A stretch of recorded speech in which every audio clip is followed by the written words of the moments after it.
Alright, so let's talk some Nigerian women's football in this one. On the roster for the day, we got the three national teams to talk about: the Super Falcons, the Falconets, and the Flamingos. With the Super Falcons, we're going to be talking about the upcoming Olympic Games. With the Falconets, of course, yesterday was the draw for the FIFA Under-20 World Cup, and we're going to be checking out the result for that. And with the Flamingos, they have a match coming up this weekend, their final round for the Under-17 World Cup qualifiers. So we're going to be talking about that one too. But before we get into all that though, please make sure to like this video. Really important for the channel. Thank you very much. And we're going to start with the younger ones, the Flamingos. And the Flamingos, like I said, have a match coming up, the fourth round of FIFA Under-17 World Cup qualifiers. And they'll be taking on Liberia. Just to give you a rundown of how they got to this point, they took on Central African Republic in the second round. They beat them by 12 goals to nil on aggregate. Then they took on Burkina Faso in the third round, defeated them by 7-1 on aggregate. And now is the fourth round, the final round. Winner of this will be going to the next FIFA Under-17 World Cup, Under-17 Women's World Cup. So really important matchup right here. The game will be played this Sunday, the 9th of June, 5 p.m. Nigerian time, and it will be a away match this time. The first leg is going to be away. It will be played in Liberia, the Samuel Canyon Doe Sports Stadium in Painesville, Liberia. Now, one thing that kind of popped up is the second leg. The second leg will be played on Friday, the 14th of June. And I don't know what the rush is. Why not play it on Sunday? Why not give the girls adequate time to get ready for the next game? Why play it on Friday? And you look at the other four teams left in the qualifiers. You have Morocco and Zambia. They're playing on Saturday, and they're gonna play their first leg on Saturday, so that's a week. Then you look at Kenya and Burundi. They play in their first leg on Sunday, and they're gonna be playing their second leg on Sunday. But I don't understand why the Flamingos have to play their second leg next Friday when they play their first leg on Sunday. I don't understand that. I know they've been looking good in the qualifiers, but still, let's do things the right way. Then you got a 4 o'clock time. You don't know how the weather is going to come out like that in Abuja. So I don't understand why we're putting that pressure on the team. Why not just do it normally? Why rush them to play the second leg? So that's kind of, I don't like that right there. But outside of that, the first leg, like I said, away from home, will be played in Liberia. The last first leg we had, which was away from home, Burkina Faso, it ended in a 1-all draw. So hopefully the team gets a much better result this time around. But one thing about it is I've been impressed with this team. I mean, from top to bottom. It's a great team. They play good football, entertaining football with purpose. And I feel like if they keep their heads down and keep working, they can really do something special. Now, moving on, and we're going to go up one level of competition to the under-20s, the Falconets of Nigeria. And like I said in the intro, they had the draw for the Under-20 World Cup, the Under-20 Women's World Cup, which will be hosted in Colombia. 24 teams will be participating in this year's edition.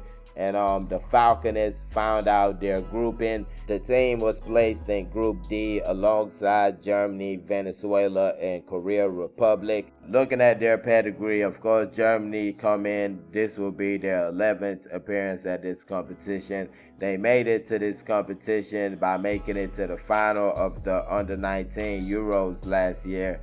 And that was against Spain. They lost on penalty kicks. It ended 0 in regulation. 3-2 was the final result. Spain win it. Both teams go, and some other teams, I think like 5 teams from Europe are in this competition. And when it comes to Venezuela, this will be their second appearance. They made it to the final stage of the South American Under-20 qualifiers or championship. didn't do too well. They actually came 5th. And because Colombia is the host of the competition, they got in as the 4th team, plus Colombia making 5, which I'm like, Africa is way bigger than South America. We've been doing well as the Falconets year in, year out, doing well at that competition, and we only still have 4 slots in the competition, which is messed up. But either way it goes, Venezuela came in as the 5th South American team, and they'll be in our group. Then, of course, you got Korea Republic. This will be their 7th appearance at the Under-20 Women's World Cup. And they made it to this stage, or to this competition, by reaching the semifinal or the knockout stage of the Asian Under-20 Women's Competition. They actually lost in the 3rd place match and finished 4th at the end.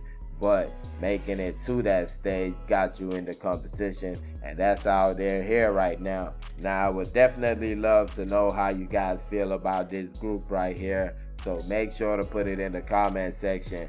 But for me, I feel like we should be able to handle business in this group. Germany will be the tough team, yes.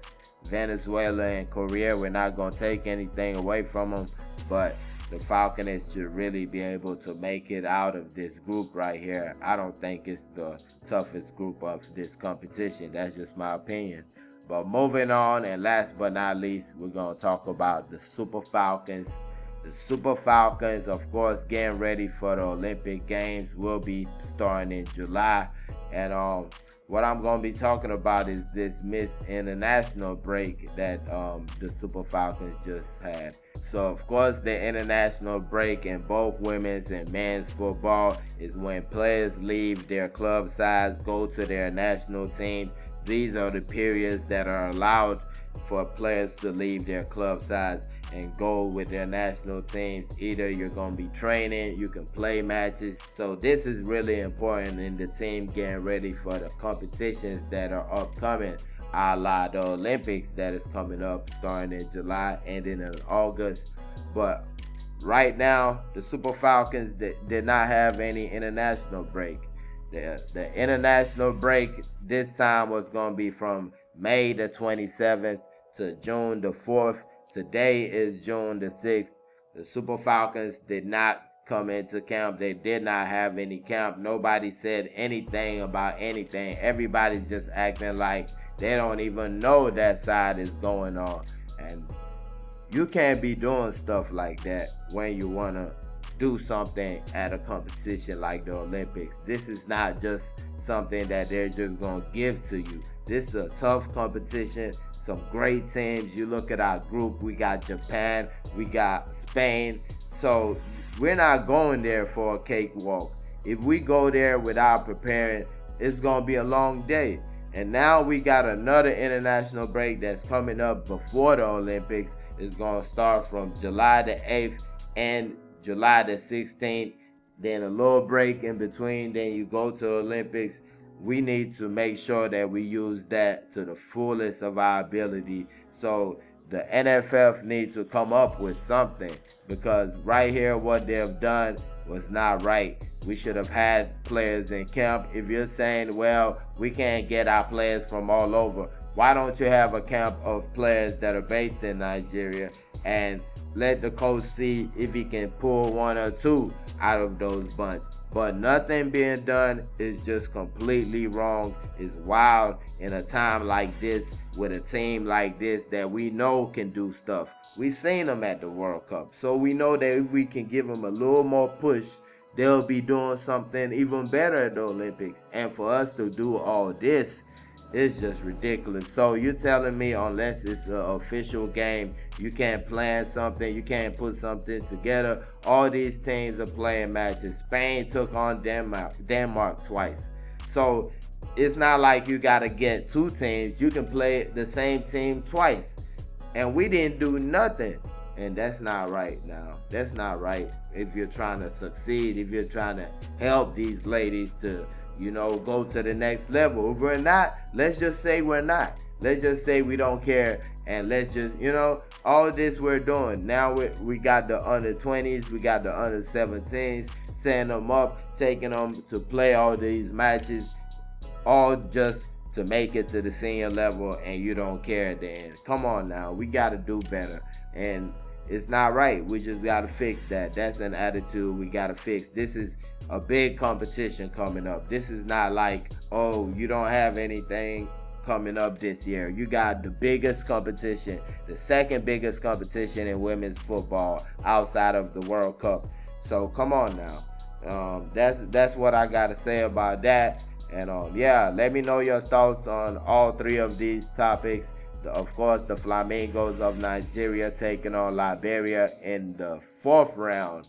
Good luck to them. I know they don't really need it. They're a great team, but good luck to them. And of course, the Falconets finding out their group for the Under-20 Women's World Cup. They'll be alongside Germany, Venezuela, and Korea Republic.